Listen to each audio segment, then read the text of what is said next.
guys, if you're new here, my name's Adila. So today's vlog is gonna be a little bit different than what I typically would do. So like, I'm not working out with you guys, I'm not cooking with you guys, and I just kind of want to sit and talk. So what I wanted to talk about is something that is something hard for me to talk about, but I've wanted to talk about this for so long, and the reason being is because I feel like people don't talk about this often, and I want to be that person for somebody to feel like they're heard and seen about their diagnosis. So what I wanted to talk to you guys about is that I was diagnosed with bipolar. I was diagnosed 2 years ago, and let me just kind of explain like what bipolar is. So basically it's like you experience like high highs and really low lows. So I kind of googled this for you guys so that way I can kind of read like what it is. It is a lifelong mental health condition by extreme alternating shifts in mood, energy, activity, and focus. So, like regular people would experience like, emotional ups and downs, but people with bipolar, they tend to experience like really high highs and really low lows. And when I say low lows, I'm talking about like depression, but like intense suicidal thoughts, like don't want to be here. That's kind of what I wanted to talk to you guys about. I guess the reason for why I wanted to share this is because, like I said, I just want people that struggle with bipolar to feel like they're heard and seen. Because I have Googled, when I first diagnosed with bipolar, I Googled like, like what it's like living with bipolar, like da da da. But like, I don't ever see videos like that. Like, people don't talk about bipolar enough, and because I was diagnosed with bipolar, I feel like I want to talk to you guys about this. And so if you do struggle with bipolar, like, you would feel like there's somebody out there that understands how you're feeling. And I'm so sorry if my face is red. It's kind of hot in this car. Give me 1 second. I don't know why it's so hot. Like I said, I was first diagnosed with bipolar 1. So there's bipolar 1 and bipolar 2. So I have bipolar 1. And when I first diagnosed with bipolar, that was 2 years ago. And I remember I, was like going to the doctor's appointment, and they were like, oh, you should see a psychiatrist, da da da. And so I, was able to schedule an appointment with the psychiatrist and was talking to him about everything. And he was like, yep, you have bipolar 1. And a few weeks after that, I think I got into like a really okay, wait. So when I was at the doctor's appointment, they decided to put me on depression medication, and it like triggered my mania, and it kind of made me so happy. Okay, trigger warning, you guys, trigger warning. There's gonna be a lot of, not a lot, but I'm gonna be talking about suicidal thoughts. So if this video is too much, please don't watch it. This is, trigger warning, okay? So anyway, at the doctor's appointment, they were, they gave me depression medication. And so if you guys don't know, with bipolar, when you take depression medication, that is not good, because it would make you feel more suicidal, or it would trigger the mania.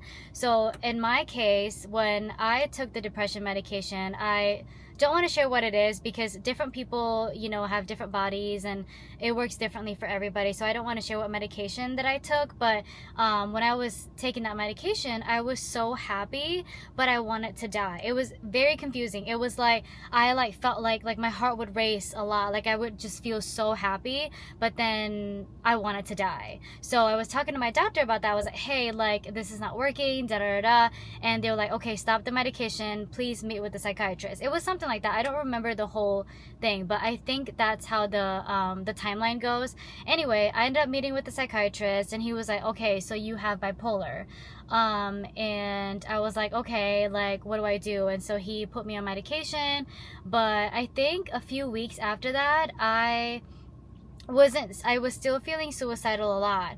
And I remember meeting with him again, and I was in a very depressed state, and I was like wanting to end it all. I remember having a session with him, and I was telling him how I was feeling, and he was like, you need to go to the hospital.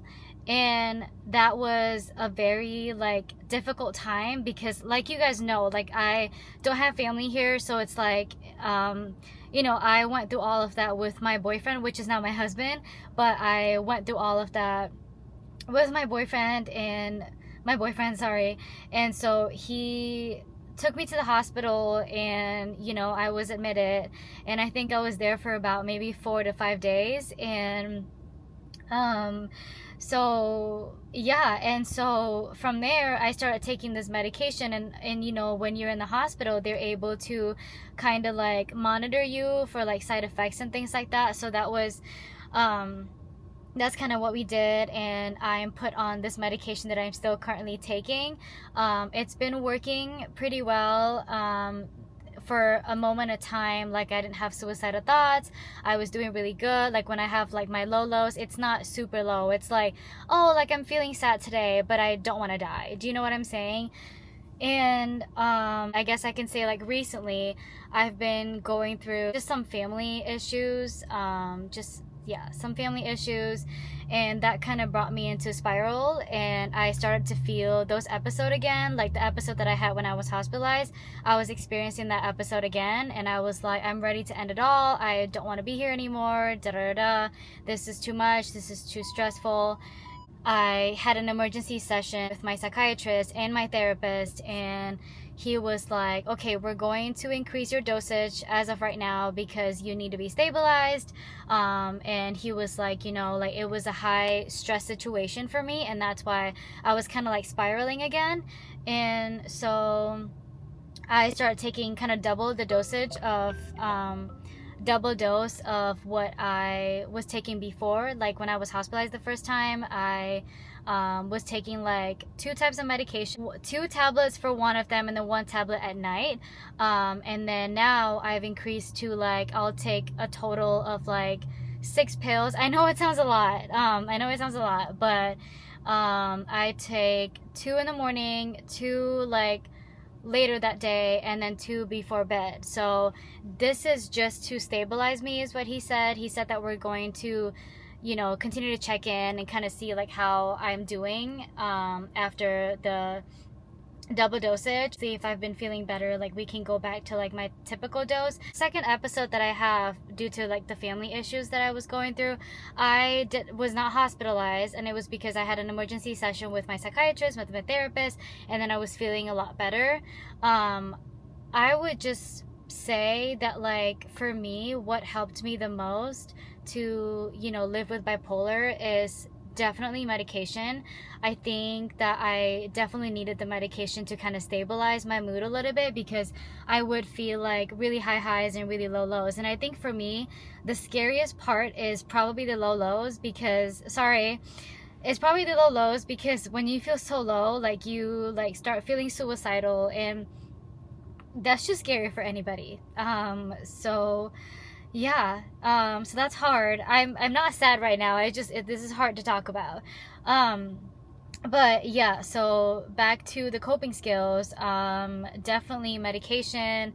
I go to therapy like every other week, so twice a month I see my therapist. She's great. I love her so much, and she's been really, really helpful. She's makes me feel heard, makes me feel seen. Like, she's just very understanding. Like, I love her so much. And then I go to the gym often. Like, you guys see in like my previous vlog, I go to the gym to kind of reset my mind, move your body. It increases dopamine, so that's really helpful as well. I also journal. I try to journal every single day, but it doesn't happen all the time, because sometimes life happens, and maybe you're tired and you want to go to bed at night. Not at night. You want to go to bed early or something like that. So then you're not really. I don't journal every single day. I want to, but sometimes I do like every other day. And then I feel like for me too is talking to a support person. So like for me, that would be Jarrett, my husband. Like, I talk to him about everything, and he's very understanding. And so I talk to him about literally everything. And I have really good friends here as well that I talk to, just for support and things like that. And then another coping skill that has worked for me is understanding like when I would get into those spirals. So when I say spiral, like those episodes that I was telling you guys about, like I have to understand like what would trigger those things. So this, it could be like feeling guilty or feeling sadness, and so those are the triggers that I need to be aware of, that like, okay, when I'm feeling this way, I need to start using my coping skills so that way I'm not going to get another episode, or I'm not going to get into that spiral. So that's what helped me as well. All the coping skills that I was talking to you about, those are things that helped me. And I also wanted to say that like I am in a better place now. So after the double dosage of medication, I am feeling more stabilized. I don't have suicidal thoughts since I started taking those medicine, like double the dosage. I haven't had no suicidal thoughts. When I'm feeling sad, I just feel sad, and it's not like I want to end my life. It's not like that anymore. That's pretty much what I wanted to kind of share with you guys, and I promised myself that I want to be honest with you guys. And when I started this YouTube vlog, I really just wanted to kind of show like what it's like to live abroad and what it's like to struggle with mental health. I want this channel to be supportive of like fitness goals and living abroad and now dealing with mental health, or like living with bipolar. Like if you guys struggle with bipolar, and if you guys see this video, I really hope that you feel seen and you feel heard and you feel like somebody understands you, because trust me, I know what you're going through and I'm here for you.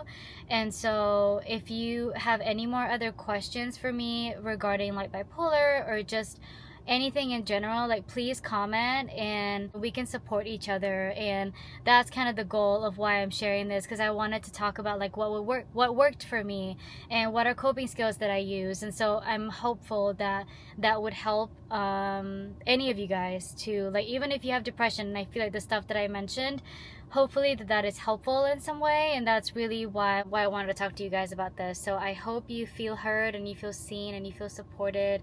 But yeah, and that's kind of pretty much what I wanted to talk about. Thank you for listening. If you get to the end of this video, thank you so much for watching. I really appreciate it. If you like this video, please comment and like. If you have any questions that you want to know more about, please comment as well and I will respond, okay? I hope that this video is helpful in some ways. But yeah, again, thanks so much for watching. I will see you guys in the next video. Bye.